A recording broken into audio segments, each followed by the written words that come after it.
Pada Januari 2015, citra Komisi Pemberantasan Korupsi ada di angka 88,5%. 8 tahun berselang, tepatnya Januari 2023, citra KPK merosot tajam 36,4%, sehingga menyisakan 52,1% saja. Tak jauh beda dengan Mahkamah Konstitusi, tahun 2015 citranya 75,1%, lalu terjun bebas menjadi 57,5% di 2023. Setelah tiga uang, Dewan Perwakilan Daerah yang citranya semula 62,1% lama-lama melempem menjadi 52% pada Januari 2023. Semua angka ini adalah hasil survei periodik yang dilakukan Litbang Kompas. Pertanyaannya, mengapa ketika lembaga yang lahir dari rahim reformasi, yaitu KPK, MK, dan DPD, citranya makin tiarap? Saatnya kita bahas. Terkait tren citra ketiga lembaga yang merosot, peneliti senior di Pusat Riset Politik BRIN Firmanur Senin 27 Maret mengatakan penurunan citra positif ini tak terlepas dari situasi internal ketiga lembaga yang dinilai publik tak mengalami perbaikan dari periode kepemimpinan satu ke periode selanjutnya. Lembaga-lembaga ini dikomandoi figur-figur yang kadar politisnya kuat.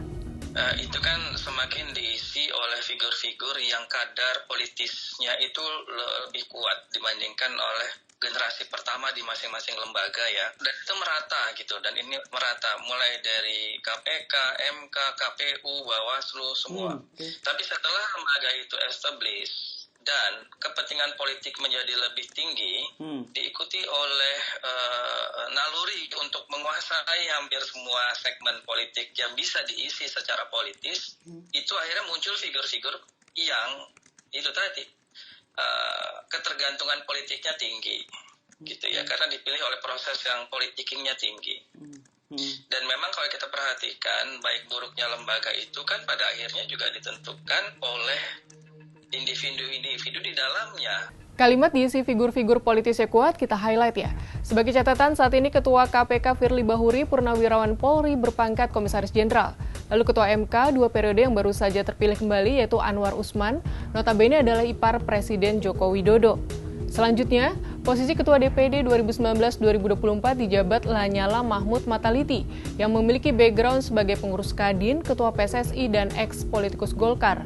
Lanjut, Direktur Pusat Studi Media dan Demokrasi Lembaga Penelitian, Pendidikan, dan Penerangan Ekonomi dan Sosial LP3ES Wijayanto melihat penurunan citra ketiga lembaga ini terkait dengan maraknya intervensi atas kewenangan lembaga. KPK menurut saya, kenapa kinerjanya menurun?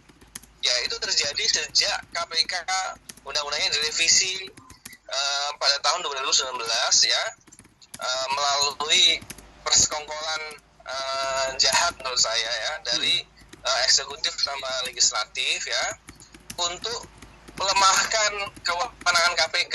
Sedangkan MK, nah kewenangan MK menurut saya sudah benar, sudah oke gitu. Nah masalahnya adalah terlalu banyak intervensi nih gitu, intervensi politik gitu. Kayak misalnya ada kemarin hakim MK yang menetapkan bahwa Omnibus Law tidak konstitusional, lalu kemudian dinyatakan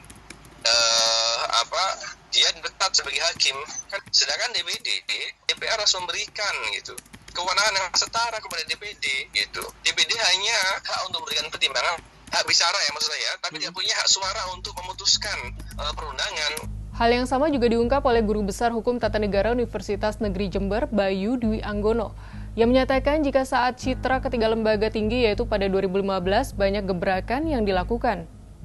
Bagaimana di 2015 pada waktu itu, utamanya ya kalau dikaitkan dengan Mahkamah Konstitusi maupun KPK, kalau MK itu kan karena banyak sekali ya putusan-putusan yang kita bisa katakan putusan progresif ya waktu itu ya, ada aspek putusan yang itu menjadi jembatan jalan keluar atas berbagai kemandekan ya dalam konteks demokrasi dan ketatanegaraan. Nah, jadi kalau bicara MK ya tentu kita tidak bisa lepas dari bagaimana putusan-putusan waktu itu yang berani keluar dari pakem gitu ya demi untuk kemudian mencari jalan keluar atas berbagai kemandekan ketatanegaraan waktu itu.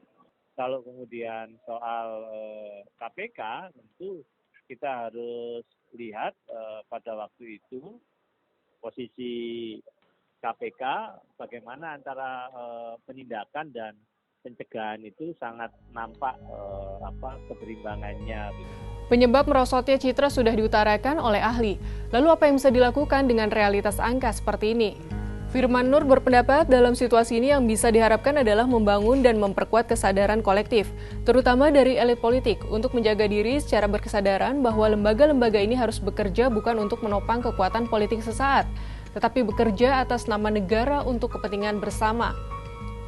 Wijayanto menegaskan untuk bisa ada perbaikan tersebut dibutuhkan kemauan politik dari eksekutif dan legislatif.